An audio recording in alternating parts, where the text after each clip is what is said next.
Parametric form तक मतलब पढ़ा दिए थे, मतलब अभिलंब का समीकरण पढ़ा चुके थे, यानी उसमें पॉइंट फॉर्म पैरामीट्रिक फॉर्म पढ़ा दिए थे। ठीक है, इक्वेशन ऑफ नॉर्मल हम लोग पढ़ लिए थे, मैं बता दिए थे कैसे निकलता है। ठीक है, अब इसके बाद हम लोग को पढ़ना है, जैसे स्लोप फॉर्म वाला भी बताते थे कि y equal to M X plus C X square plus Y square plus 2gx plus 2fy plus C equal to 0 को कब स्पर्श करेगा। तो mg बराबर f प्लस कितना था, मतलब सॉल्व किए थे ना, ऑप्शन में आया था। तो जो क्वेश्चन बताया था ना वही याद रखिएगा डायरेक्ट, उसका मतलब कंडीशन फॉर नॉर्मलेसी यानी अभिलंब होने का शर्त, नहीं क्वेश्चन था एक अभिलंब होने का शर्त पर क्वेश्चन। हाँ, तो वही अभिलंब होने के शर्त पर क्वेश्चन था। ठीक है, चलो वो वही शर्त याद रखना है, डायरेक्ट वो क्वेश्चन में आएगा। ठीक है, तो चलो बच्चा लोग अब हम लोग पढ़ते हैं। देखो इसके बाद नेक्स्ट कॉन्सेप्ट है तुम लोग को लेंथ ऑफ टेंजेंट। क्या पढ़ना है जी, लेंथ ऑफ टेंजेंट। क्या पढ़ना है, ध्यान से देखो, लेंथ ऑफ टेंजेंट, इसका मतलब स्पर्श रेखा की लंबाई, स्पर्श रेखा की लंबाई। बच्चा लोग देखो, लेंथ ऑफ टेंजेंट यानी स्पर्श रेखा की लंबाई, इसके बारे में हम लोग थोड़ा सा ध्यान से देखें। स्पर्श रेखा की लंबाई वाला मतलब कॉन्सेप्ट है यहां पर।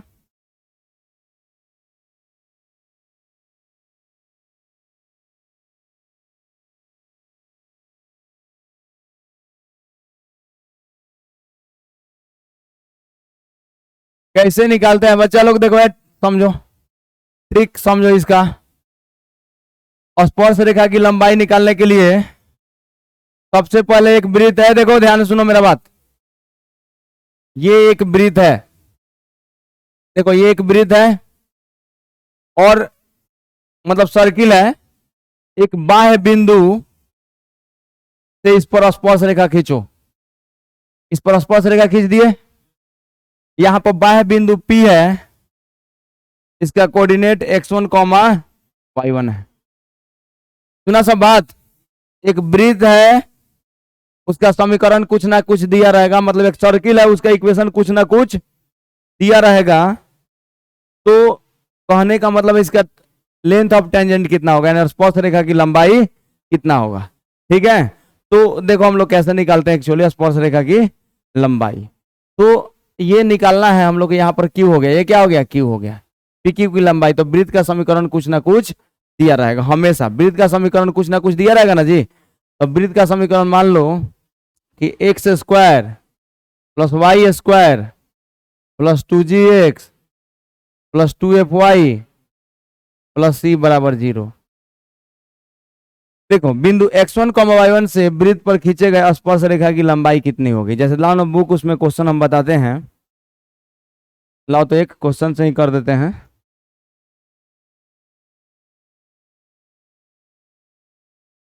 क्या हुआ जी,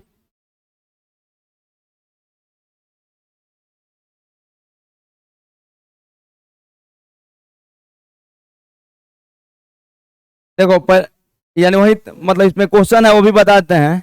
देखो स्पर्श रेखा की लंबाई यानी पी क्यू का लंबाई निकालना है। तो पी क्यू का लंबाई कैसे निकालते हैं, देखो तो पी क्यू बराबर रूट अंडर, ए बच्चा लोग देखो पी क्यू बराबर रूट अंडर इस बिंदु x1 y1 को इस वृत्त के समीकरण में पुट कर दो, तो क्या हो जाएगा, x1 square plus y1 square plus 2g(x1) plus 2f(y1) plus C हो गया। ये निकल गया स्पर्श रेखा की लंबाई। तो ये ध्यान में रखना, पूछा जाएगा कि वृत्त x1 y1 से मतलब बिंदु x1 y1 से वृत्त पर खींची गई स्पर्श रेखा की लंबाई कितनी, मतलब लेंथ ऑफ टेंजेंट बताइए। अगर कोई पॉइंट x1 y1 से सर्किल पर टेंजेंट खींचा जाता है तो इसका लेंथ पूछता है। अब क्या कीजिएगा, इस एक्सटर्नल पॉइंट को किसमें रखिएगा, सर्कल के इक्वेशन में रख दीजिएगा, रूट कर दीजिएगा तो निकल जाएगा। समझ गए लोग। चलिए पहला क्वेश्चन लिखिए, फर्स्ट क्वेश्चन बोले जी।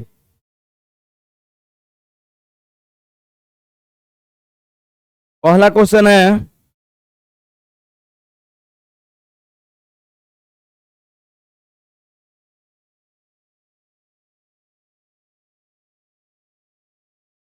देखो ब्रीथ X square plus Y square. Question है ब्रीथ X square plus Y square, X square plus Y square minus 2x minus 10y minus 2x minus 10y plus 1 equal to 0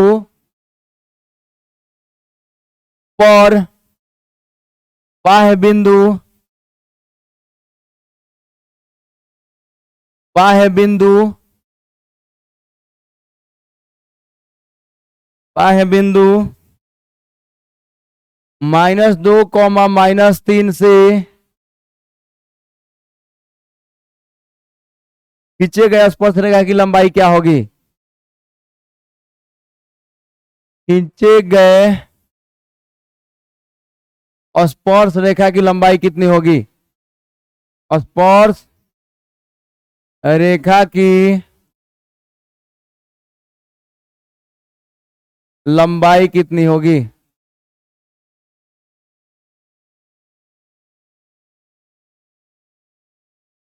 कितनी होगी? इंग्लिश में लिख सकते हो question, find the length of tangent. ये question है पहला, find the length of tangent, length of tangent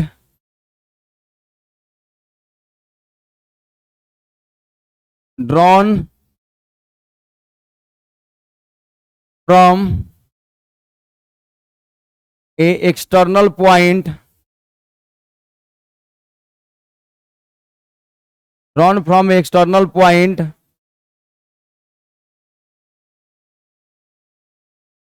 -2, -3 to the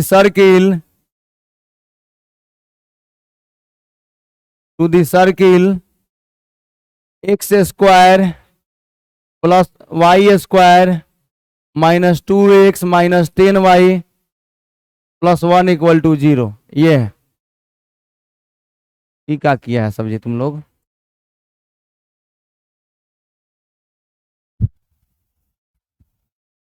हो गया? ये क्वेश्चन है, इसका आंसर तुम लोग बताओ कितना आएगा? ऑप्शन में है, हाँ ऑप्शन में 4√3 दिया है, 4√3 हो जाएगा। देखो लंबाई निकालना तो एकदम सिंपल सिंपल सी बात, स्पर्श रेखा की लंबाई यानी लेंथ ऑफ टेंजेंट, तो रूट करो है, और रूट के अंदर इस x1 y1 है ना ही, तो -2 -3 को इस इक्वेशन में रख दो है, तो x के जगह पर -2 तो -2 का स्क्वायर हो जाएगा, अब प्लस y के जगह पर -3 तो -3 का स्क्वायर, -2x है ना तो -2y, x के जगह पर कितना -2, अब -10y तो y के जगह पर -3, नहीं हो गया, +1 हो गया, तो ये निकल गया कितना, √2 का स्क्वायर 4, 9 + 4 + 30 + 1 यानी कितना हो गया,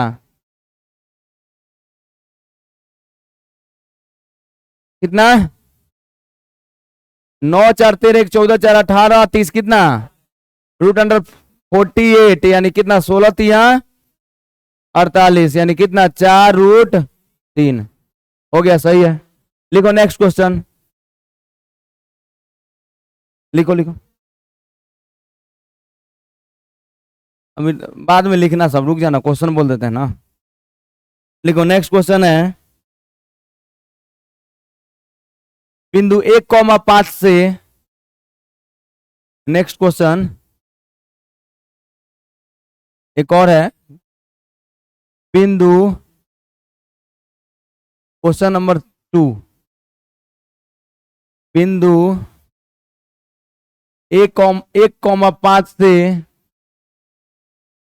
वृत्त 2x² + 2y² बराबर 3 पर खींची गई स्पर्श रेखा की लंबाई कितनी होगी? खींची गई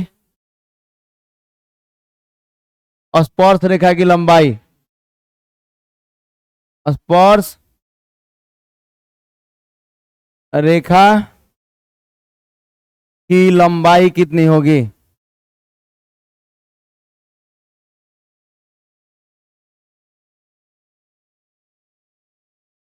कितनी होगी? तो देखो, यानी इंग्लिश में लिखोगे क्या जी? Find the length of tangent drawn from the point 1,5 to the given circle. यानी इसको हम लोग बोलते हैं इंग्लिश में ऐसे। तो लेंथ ऑफ टेंजेंट अगर हम लोग निकाले तो फिर इस पॉइंट को रख दोगे, बताओ कितना आएगा? बताओ, 7 आएगा।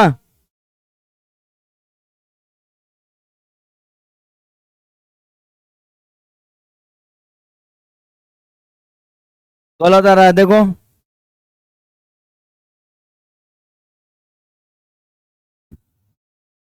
देखो पहले वृत्त, यहां देखो ध्यान से, वृत्त इस रूप में है, 2x² प्लस 2y² बराबर 3 है। इसको बदल दो, 2 से भाग दे दो दोनों तरफ, तो 2 से भाग दोगे तो क्या हो जाएगा? x² प्लस y² बराबर 3/2। पहले x² plus y² plus 2gx plus 2fy plus c = 0 के फॉर्म में कर दो। मतलब x² और y² कोफिशिएंट 1 होना चाहिए। तो ये हो गया, तो ये हो गया x² प्लस y² माइनस 3/2 = 0।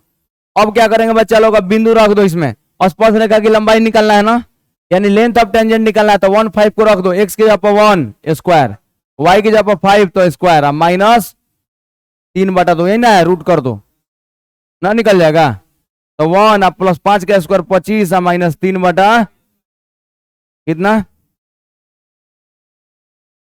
तो 25 एक 26 माइनस 3/2, तो 26 दूनी 52 माइनस 3/2,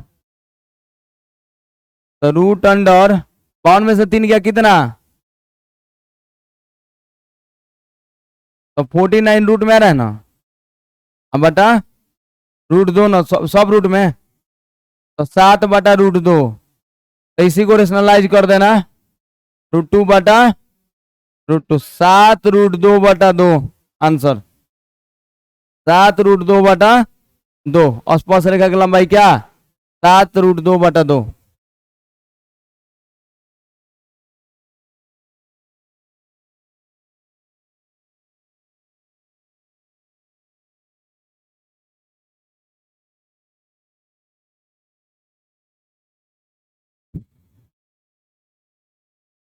हो गया जी? कोई दिक्कत?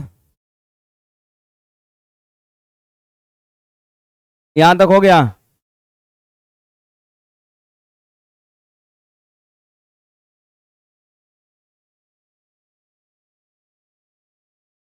इतना हो गया ना? चलो ए बच्चा, नेक्स्ट सर्किल में थोड़ा सा समझते हैं पावर ऑफ पॉइंट। सर्किल में क्या समझना है? पावर ऑफ पॉइंट क्या होता है? ए देखो, सर्किल में पावर ऑफ पॉइंट किसको बोलते हैं?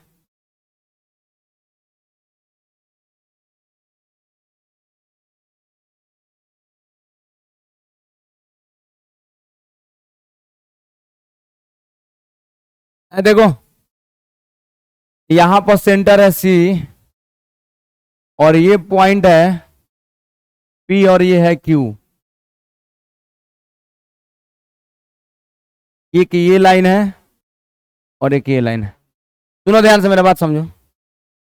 यहां A है और यहां B है, ये C है और ये D है। पावर ऑफ पॉइंट क्या होता है? लेंथ ऑफ टेंजेंट का स्क्वायर। पावर ऑफ पॉइंट क्या होता है जी? लेंथ ऑफ टेंजेंट का स्क्वायर। सुना साहब? लेंथ ऑफ टेंजेंट का स्क्वायर होता है पावर ऑफ पॉइंट। तो इसमें क्या होगा? देखो, लेंथ ऑफ टेंजेंट का स्क्वायर में जैसे हम बता रहे हैं, PA into PB equal to PC into P D I equal to P T square equal to P T square equal, इसको क्या बोलता है, पावर ऑफ पॉइंट। इसको क्या बोलता है जी, पावर ऑफ पॉइंट। देखो बता रहा, सुनो पहले। ये तुम लोग डायरेक्ट यूज करना, ये सबका प्रूफ होता है, लेकिन मेरे कहने का मतलब ये प्रूफ वाला में मत तुम लोग को डायरेक्ट है, बोलो यहाँ पर टी कर दो, टी सॉरी टी क्यों करना चाहिए, यहाँ टी कर दो ना, क्या दिक्कत। तो पी टी का स्क्वायर, ठीक है। तो P A into P B I equal to P C into P D equal to क्या होता है, लेंथ ऑफ टेंजेंट का स्क्वायर। इसका प्रूफ भी हो सकता है, हम इसको मिला देंगे, इसको मिला देंगे तो ही दोनों दो सर्किल होगा, एक छोट का और एक बड़ का, तो दोनों सर्किल क्या हो जाएगा, सिमिलर। सिमिलर करके दो, जब दो सर्किल जब सिमिलर हो जाएगा तो उसके साइड्स क्या होता है, प्रोपोर्शनल। तो प्रोपोर्शनल होगा तो P A by P B मतलब P A into P B equal to P C into P D, तो ऐसे करके मतलब ये प्रूफ किया जा सकता है, वही मतलब उसी से प्रूफ होगा। और बाद में यहाँ से इसको मिला देंगे ना तो वो हो जाएगा पी टी स्क्वायर के इक्वल आ जाएगा, इसके इक्वल आ जाएगा पी टी स्क्वायर। लेकिन ये तुम लोग को प्रूफ आवश्यकता नहीं है, तुम लोग डायरेक्ट रिजल्ट यूज करोगे। सुना सब, देखो अब क्या किया था ना, एक बार तुम लोग देखा होगा 10th क्लास में लड़का सबको को क्वेश्चन पूछा गया था 2019 में, जो मैट्रिक का एग्जाम दिया था, हमको लगा कि 18 में, हाँ जो मैट्रिक का एग्जाम दिया था उसमें पावर ऑफ पॉइंट से क्वेश्चन था। ये सब लड़का जो एसएससी पढ़ता है, एमटीएस पढ़ता है, क्या जन के मतलब एडवांस लेवल का एग्जाम पढ़ना होता है, उस सब में ये सब दिया जाता है, पावर ऑफ पॉइंट। सुना सब।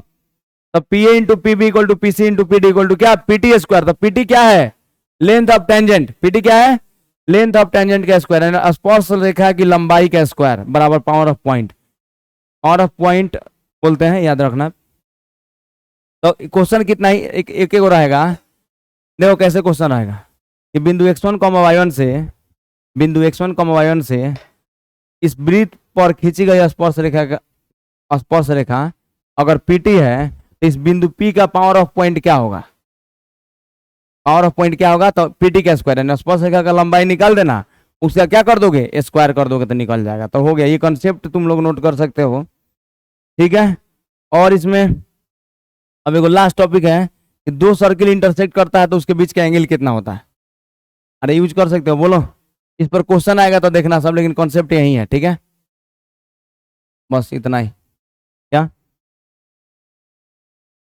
अरे यही इसके पहले वाला किए थे हम। देखो जैसे मान लो कि हम यहाँ पर लेंथ ऑफ टेंजेंट यहाँ लिखे हैं, अगर बोले कि यहाँ पर पावर ऑफ पॉइंट निकालिए तो क्या होगा, इसका स्क्वायर, इसका स्क्वायर हो जाएगा 4√3 का स्क्वायर। हाँ तो हो गया, पावर ऑफ पॉइंट हो जाएगा। जो लेंथ ऑफ टेंजेंट निकलेगा उसका क्या कर दोगे, स्क्वायर कर दोगे, सीधी सी बात है, तो पावर ऑफ पॉइंट निकल जाएगा। देखो अब है ये हम लोग समझ लिए ना जी, बोलो। चलो अब हम लोग को आगे पढ़ना है कि एंगल बिटवीन टू सर्किल्स, अगर दो सर्किल इंटरसेक्ट करते हैं तो उसके बीच का एंगल कितना होता है, ठीक है। दो सर्किल जब इंटरसेक्ट करते हैं तो उनके बीच का एंगल, तो चलो निकालते हैं। यही लास्ट टॉपिक है, ठीक है। ये के बाद उसके बाद मतलब पेयर ऑफ टेंजेंट का स्क्वायर, पर पेयर ऑफ टेंजेंट का इक्वेशन तुम लोग को नहीं आएगा, पेयर ऑफ टेंजेंट का इक्वेशन तुम लोग में नहीं आएगा, ठीक है। कॉर्ड ऑफ कॉन्टेक्ट का इक्वेशन नहीं आएगा, और आएगा तो सॉल्व करना मतलब दिखाना क्वेश्चन हम पहले सॉल्व करना सिखाएंगे। लेकिन ऐसे एनडीए लेवल में, जेई में भी, जेई मेन में भी मतलब वैसा नहीं आता है, ठीक है। तुम लोग क्वेश्चन बैंक देखोगे तो पता चलेगा। तो इतना काफी है, इतना से मेंस लेवल एग्जाम क्लियर हो जाएगा, क्वेश्चन नहीं बचेगा। देखो बच्चा, अब आता है angle between two circles, angle between two circles. जैसे मान लो कि देखो यहां पर एक है ये सर्किल और एक सर्किल है,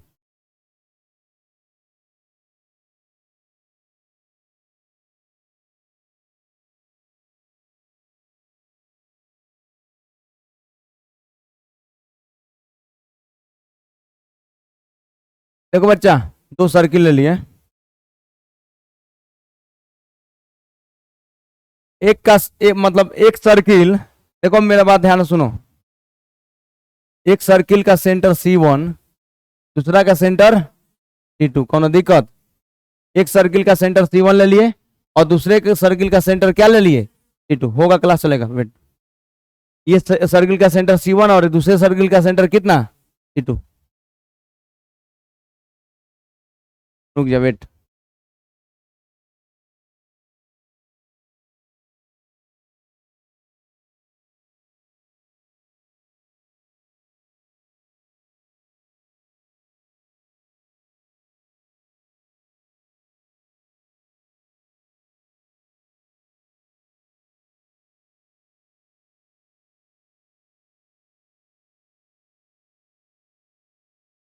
बच्चे लोग देखो, इसमें दो सर्किल इंटरसेक्ट कर रहा था, इसके बीच का एंगल कितना होता है, तो डायरेक्ट ये प्रूफ भी होता है, लेकिन इसमें प्रूफ करने की आवश्यकता नहीं है। प्रूफ कैसे होता है, तो प्रूफ होता है मतलब यूज करके तुम्हारा solution of triangle, properties of triangle का यूज करके, कोसाइन फॉर्मूला का यूज करके प्रूफ करते हैं। लेकिन हम यहाँ डायरेक्टली देखो, यहां पर तुम टेंजेंट ड्रॉ कर लो, यहां पर टेंजेंट ड्रॉ कर लो, ऐसे करके टेंजेंट ड्रॉ कर लोगे ना, ऐसे टेंजेंट जाएगा, इसके बीच का एंगल कितना थीटा, यही थीटा, दो सर्किल इंटरसेक्ट करता है तो उसके बीच का थीटा हम लोग को निकालना है। तो कॉस थीटा कितना होता है, तो कॉस थीटा हो जाता है बच्चा लोग, देखो कॉस थीटा इक्वल टू, इसको मिला दिया जाता है, तो कुछ है ना, इसको मिला देंगे, जब मिला देंगे तो मतलब ये निकल जाता है। देखो कॉस थीटा इक्वल टू, दो सर्किल इंटरसेक्ट करेंगे तो इसके बीच का एंगल कितना, कॉस थीटा इक्वल टू, तो देखो कैसे निकालते हैं, इस सर्किल का इक्वेशन कुछ ना कुछ होगा, ये C1 सेंटर वाला, इस सर्किल का इक्वेशन मान लो x1 square plus y1 square plus X square plus Y square plus 2g1x कर दें, 2g1x plus 2f1y plus C1 equal to 0। देखो ये पहला सर्किल का इक्वेशन हो गया बच्चा लोग, देखो ये क्या हो गया जी, पहला सर्किल का इक्वेशन। थोड़ा सा हो जा रहा है, रुको लिख देते हैं, X square plus Y square plus 2g1x plus 2f1y अब प्लस C1 इक्वल टू 0। और दूसरा सर्किल का equation X square plus Y square plus 2g2x plus 2f2y plus C2 equal to 0। तो देखो बच्चा, पहला सर्किल का सेंटर क्या होगा, -g1 -f1, बोलो, और दूसरा सर्किल का C2 -g2 -f2। तो हम लोग इसका यूज कर प्रूफ कर सकते हैं, लेकिन हम डायरेक्ट यहां निकाल देते हैं कि दोनों, इन दोनों सर्किल के बीच का एंगल कितना होगा, तो डायरेक्ट लिखोगे 2g1g2 plus 2f1f2 minus C1 plus C2, क्या लिखोगे, 2g1g2 plus 2f1f2 minus C1 plus C2 है यहाँ पर, by 2 root under g1 square plus f1 square minus C1 और root under g2 square plus f2 square minus C2। याद रखना, तो मतलब देखो, दो सर्किल इंटरसेक्ट करेंगे, स्पेशली एनडीए के लिए, एयरफोर्स नेवी में ना आएगा, एनडीए के लिए बता रहे हैं, दो सर्किल जब इंटरसेक्ट करेंगे तो दोनों के बीच का एंगल निकालने का फॉर्मूला ये, और याद रखोगे cos theta 2g1g2 plus 2f1f2 minus C1 plus C2 by 2, r1 square है, क्या है, रेडियस है r1, तो r1 है, r2 है, नहीं हो गया, यानी अरे बोलो हो गया, कोई दिक्कत है, हाँ तो ये याद रखोगे डायरेक्टली, ठीक है, समझ में आया, बोलो। तो ये हम लोग निकाल सकते हैं। अब देखो प्रूफ करने के लिए तुम लोग अगर देखोगे ना, तो इसका रेडियस क्या होता है r1, इसका रेडियस r2, इसका रेडियस r1, इसका रेडियस r2, तो r1 यहां पर हो गया है बच्चा, सुनो, C1 C2 क्या, इन दोनों के बीच का डिस्टेंस, C1 C2 क्या, इन दोनों के बीच का डिस्टेंस, तो दोनों पॉइंट के बीच का डिस्टेंस निकाल सकते हो, root under x2 minus x1 का whole square plus y2 minus y1 का होल स्क्वायर। आज तुमको जब प्रूव करना है तो फॉर्मूला यूज कर सकते हो, cos theta equal to r1 square plus r2 square minus C1 C2 का स्क्वायर, मतलब C1 C2 मतलब क्या, इन दोनों के बीच का डिस्टेंस, अब भाई 2 r1 r2, तो देखो इसी से ये आ जाएगा, देखना रहेगा था r1 का वैल्यू कितना, R1 का वैल्यू कितना होगा, root under G1 square plus F1 square minus C1। R2 का value root under G2 square plus F2 square minus C2।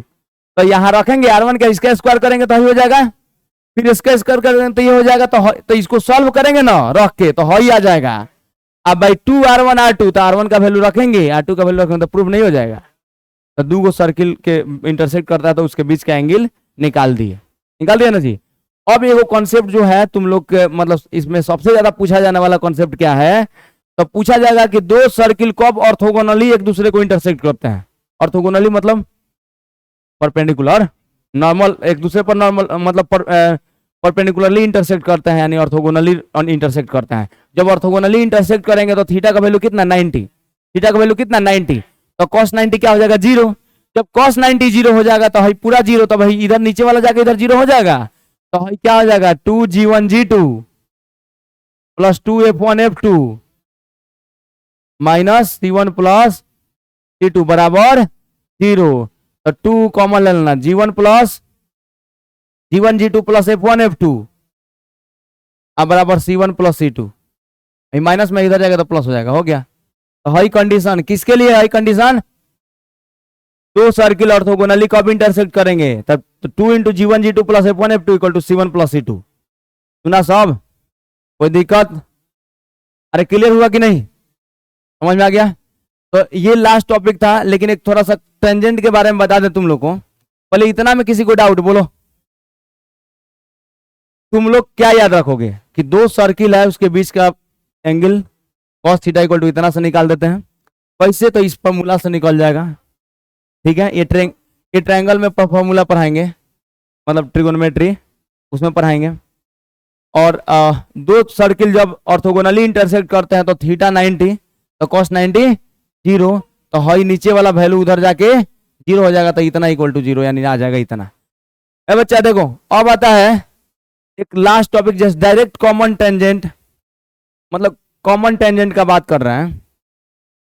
तुम लोग से पूछा जाएगा कि अगर सर्किल, ऐसे देखो ध्यान सुनना मेरा बात, अगर ये सर्किल है, एक हम सर्किल यूज कर रहे हैं, एक ये सर्किल है, सुना बात, और यहां एक सर्किल हम ड्रॉ कर दे रहे हैं, दो गो सर्किल ले रहे हैं, एगो यहां सर्किल ले रहे हैं। तुम लोग बताओ, ए बच्चा लोग, तुम लोग को देखो एग्जाम में क्वेश्चन क्या पूछता है ना, क्वेश्चन आता है कि दोनों सर्किल पर, दोनों अलग अलग है, एक का सेंटर C1 है, एक सर्किल का सेंटर, बोलो सब, एक सर्किल का सेंटर C1 और दूसरे सर्किल का सेंटर C2, तो how many common tangents are possible, how many common tangents, दोनों का सेंटर अलग अलग है, दोनों सर्किल एक दूसरे को ना तो टच कर रहा है ना इंटरसेक्ट कर रहा है। तो एक होगा कि ऐसे हम लोग ड्रॉ कर सकते हैं टेंजेंट, बोलो। एक तुम बोलोगे कि सर एक ऐसे ड्रॉ कर सकते हैं, दूगो आइए को बोलोगे सर ऐसे भी तो कॉमन टेंजेंट ड्रॉ किया जा सकता है, मतलब ऐसे करके आइए को नहीं कर सकते हैं। तो को कॉमन टेंजेंट पॉसिबल है, 4 गो। तो 2 गो देखो बच्चा याद रखना, यहां से कॉन्सेप्ट पहल का कि इसका रेडियस कितना R1 और इसका रेडियस R2। ए बच्चा लोग, तो C1 और C2 के बीच का डिस्टेंस अगर ज्यादा हो R1 प्लस R2 से, तो how many common tangents are possible, 4 go.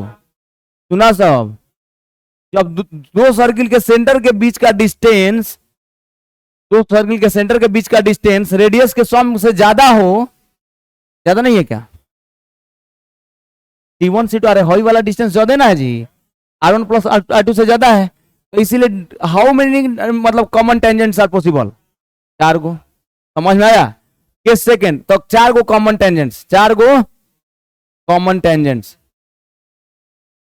Common tangents,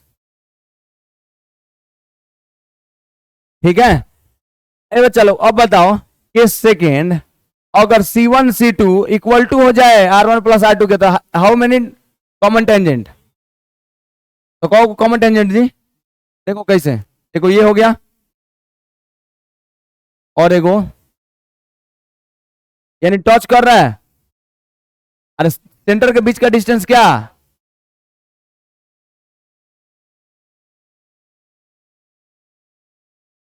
देखो बच्चा, यानी कहने का मतलब ही है कि हाई डिस्टेंस है C1 है C2, है ना जी। हाई रेडियस R1, हाई रेडियस R2, तो दोनों के बीच का डिस्टेंस R1 प्लस R2 के इक्वल नहीं हो जाएगा क्या? तो how many common tangents are possible? तो एगो ऐसे खींच लेना, दूगो आगो बीच से, तीन गो नहीं हो गया, कोई दिक्कत? लेकिन तीसरा कंडीशन है बच्चा, देखो थर्ड कंडीशन, अगर C1 C2 कम हो जाए R1 R2 से, R1 प्लस R2 से, बोलो कय होगा? वनिष्ठ अस्पर्श रेखाओं की संख्या। देखो एक होता है डायरेक्ट कॉमन टेंजेंट, एगो ट्रांसवर्स कॉमन टेंजेंट, सुना सब? डायरेक्ट कॉमन टेंजेंट और एगो ट्रांसवर्स कॉमन टेंजेंट। पहले इसके बारे में बता दो, तो उसके बाद में नेक्स्ट क्लास में एगो बता देंगे वो। तो यहाँ केस थर्ड लिख देना पर कि अगर C1 C2 कम हो जाए R1 प्लस R2 तो सर्किल क्या करेगा जी? तो अब इंटरसेक्ट करेगा, यानी एगो ये सर्किल होगा तो दूसरा सर्किल तो हाई हो जाएगा, इंटरसेक्ट कर रहा है, बोलो साहब।